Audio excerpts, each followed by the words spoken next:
everybody? I hope all is well. Check this out, man.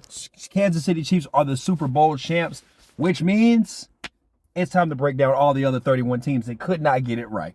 With that being said, I'm going to talk about the Chicago Bears first. This is the one with no trades, and they keep Justin Fields. Pretty much like I have in my notes here. On the breakdown, they got 2 first-rounders, 1 third-rounder, 2 fourth-rounders, and 1 fifth-rounder. And we're going to dive into that and talk about it a little bit more. But first and foremost, I really want you guys to go ahead, like, comment, and subscribe. I'm almost to 1,000, so please join the winning team. Go ahead, do your thing. I love it. Appreciate it. Already, I'm at 996. I just need 4 more subscribers, and that's it, and we're in the game for 1,000. All right. Back to basics. Let's go ahead and knock this out, all right? It is raining a little bit in Georgia, so if you hear some raindrops, I'll try to edit it out. Doing this in my car. Let's knock this out. All right, so no trades. Obviously, they're keeping Justin Fields. First things first, Marvin Harrison Jr. off the board, #1 overall. Got his dad's genes, got his dad's traits. Why not? Just go ahead and take him. Perfect fit, and here's why, right?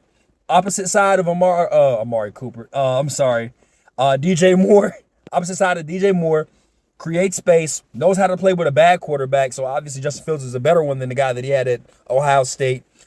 Pretty much just the radiussy of him getting the job done does so much more. Just really, really good. And just probably to me, to be honest with you, the second best player in this entire draft outside of Caleb Williams. With that being said, we're going to go ahead and move to pick number 9. This is no trade. Once again, just straight up. Dallas Turner, the best edge rusher in the draft. I was gonna say Chop Robinson, but I got Dallas Turner over him. Just knows how to shred, swim move, breaststroke, all that, all the above. And if you watch the tape, man, he's just manhandling a lot of the left tackles. And this is another thing too, where he could play linebacker as well. Not his strong suit, obviously not, but more so, pretty much I want him hand in the dirt, getting after the quarterback and killing the quarterback, which he was really good at. Michigan games, you want to watch good highlights of him. Ole Miss game, A&M game, stuff like that. Those are the games where he really kind of took the cake and ran with it. And I just love the fact that Dallas Turner really knows how to just get after a quarterback and just really that explosion. A lot of guys in this draft are really good at getting after the quarterback, but it's like that first step. That's what Dallas Turner has over a lot of these edge rushers. That's why I got him at #1 on my big board with the edge rushers. I think, truthfully, perfect fit on the other side of Montez Sweat. If we talk about just players and skills and all, I really like that. Just putting him on the other side of Montez Sweat and seeing him just work on his own, maybe creates a couple of double teams. I'm not saying he's a Will Anderson right away, but I could honestly say he will hold his own in the NFL. Pretty much he could do a good job. At pick 75 for the 3rd round, they got this guy named Adrian Cooper out of Texas A&M. I think specifically it's him, Cedric Gray, Peyton Wilson. Those are the 3 best linebackers I really like in this draft.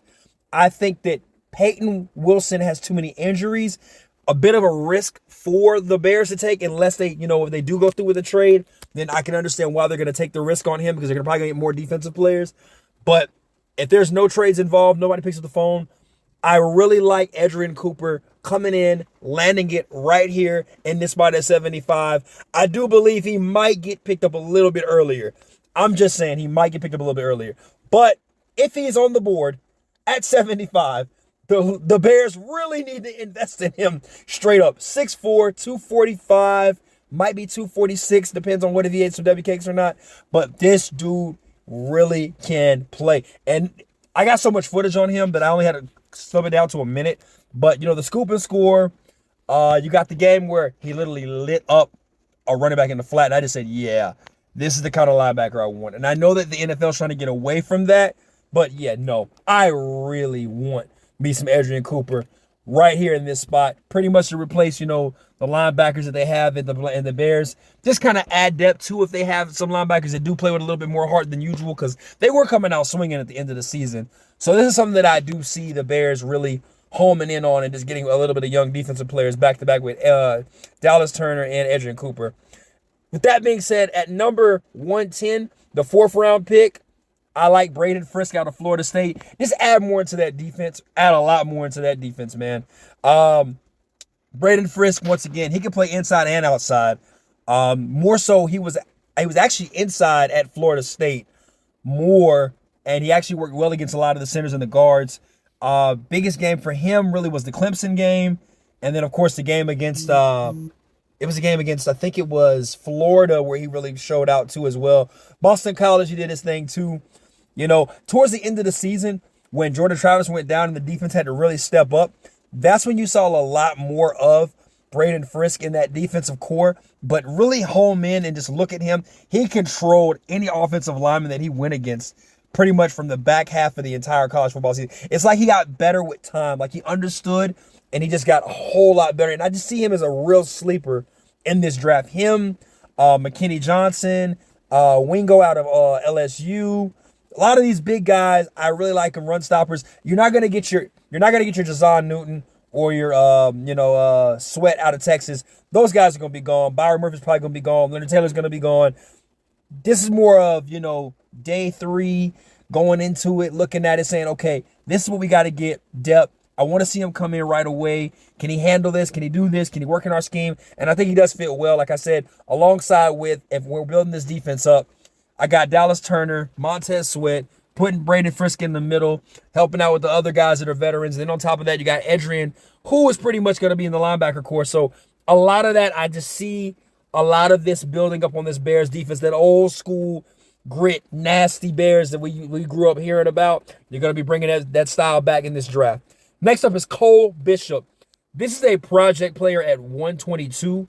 I think I took him a little bit too high when I watched his tape, but here's the reason why I say that.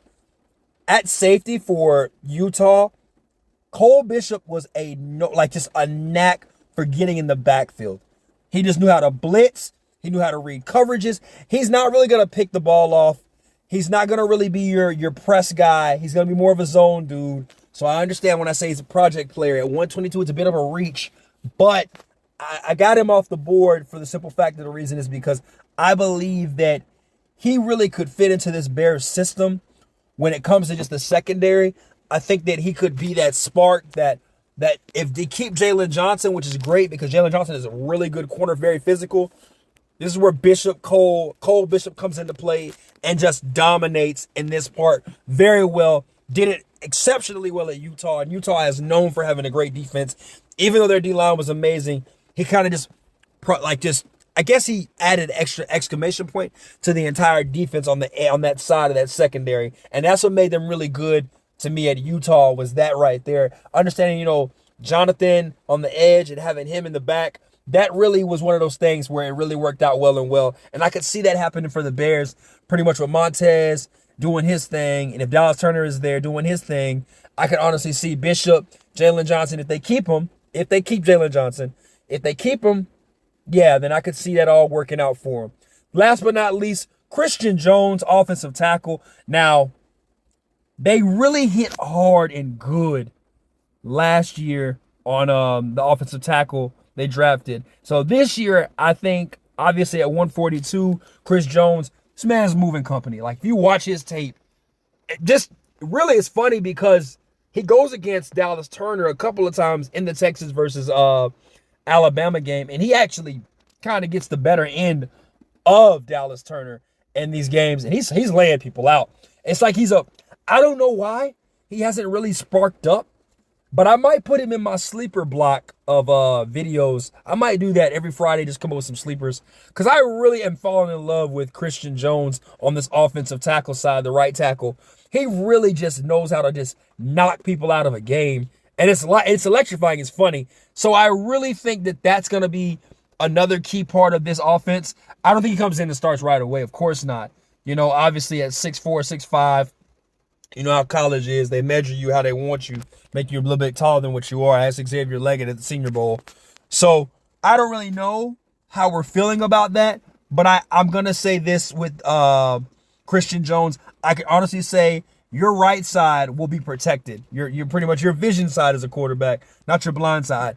But if they could make that work, kind of just slowly put him in as the season goes along, I think they'll be fine. And this is what I got. So I got Marvin Harris Jr., Dallas Turner, Edgerrin Cooper, Braden Frisk, Cole Bishop, Christian Jones. That's what I got going on here for the Chicago Bears. Hey, Chicago, don't at me. Don't beat me up. Also, this is the trade. No trades keeping Justin Fields. I will be coming out with a video later on where we actually do trade Justin Fields and have trades, and we'll see how we go with that. But until then, yo, hey, like, comment, of course, subscribe. Let me know what you think. Hey, this is the best time of the year. So please, I am all for it. I am literally doing nothing but studying film, eating Bluebell ice cream with my girlfriend, and watching nothing but this NFL free agency / NFL combine / NFL draft. I am excited. It's the best time of the year. Yo, dive in. Let's get it.